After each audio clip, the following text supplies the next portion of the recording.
Study about derivations. We are going to learn how to derive the equation of motion that we did in the previous video. Okay, first of all, the derivation is going to start from the definition of acceleration. Acceleration by definition is the change in velocity with respect to time. Change in velocity can also be written as v minus u upon t. Okay, now let me make it clear that throughout the discussion v will mean the final velocity,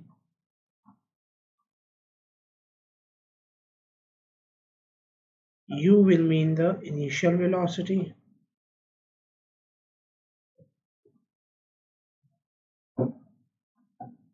s will mean the displacement or the distance,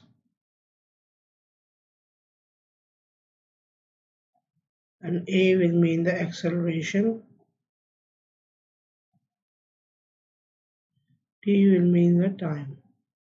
This is the key. Okay. From the definition of acceleration, acceleration equals the rate of change of velocity, which is a change in velocity with respect to time. So final velocity minus initial velocity upon time. If we rearrange this equation, it becomes v is equal to u plus at. This is our first equation of motion. Now, this is how we derive it. And the second equation of motion is also very simple, and it's going to be derived from using the first equation. We know that average velocity, actually the total displacement, is equal to average velocity multiplied by time. Okay, average velocity multiplied by time. This is basically that speed equals distance upon time formula. So average speed, average velocity formula, displacement equals average velocity multiplied by time. Okay. Excuse me. Average velocity can also be written as v plus u upon 2, final velocity plus initial velocity upon 2. This is the average velocity. If we substitute the average velocity over here by v plus u upon 2, we'll get u plus v upon 2, the whole thing multiplied by time, equals displacement. This is our second equation of motion. In this case, we have the initial velocity, we have the final velocity, we have the time, we have the displacement, but only acceleration is not here in this equation. So acceleration cannot be calculated using this equation, whereas all the other variables can be calculated. Now, these two equations of motions can be used to derive the rest of the equations of motions. V equals to u plus at, and s equals u plus v upon 2 times t. Over here, this v can substitute the v in this equation. So the v in the first equation, let's plug it into the v of the second equation. So it becomes s is equal to u plus at, the whole thing divided by 2 multiplied by t. Okay, so if we open it up, it becomes 2u plus at upon 2 multiplied by t, and on further simplification it becomes s is equal to ut plus half at squared. This is our third equation of motion. Now let's calculate the fourth equation of motion. Let's derive the fourth equation of motion.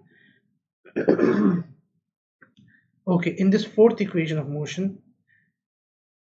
at first what we did was we plugged in the v in the second equation. Now let's make u the subject. Making u the subject, it becomes v minus 80. Plug in v minus 80 in place of u in the second equation. So it becomes s is equal to v minus 80 plus v on to whole thing multiplied by t. On simplification, v plus v becomes 2v minus 80, the whole thing divided by 2 multiplied by t equals s. Let's simplify it further. So it becomes s is equal to vt minus half at squared. This is our fourth equation that we've derived. Okay, now let's go to the last equation.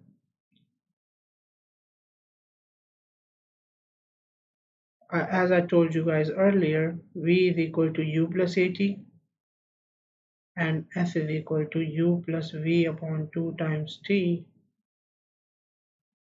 2 times the whole thing multiplied by t, can be used to derive the rest of the equations of motions. So let's do that again. This time make t the subject in the first equation. So when we make t the subject, it becomes t is equal to v minus u upon a. V minus u upon a, when plugged in place of t, it becomes s is equal to v plus u upon 2 multiplied by v minus u upon a. Now v plus a when multiplied by v minus a, so according to the identity of mathematics, a squared minus b squared equals a minus b multiplied by a plus b. This becomes v squared minus u squared upon 2a being equal to s. Now just rearrange it. It becomes v squared equals u squared plus 2as. This is our last equation of motion derived. Okay guys, thank you so much.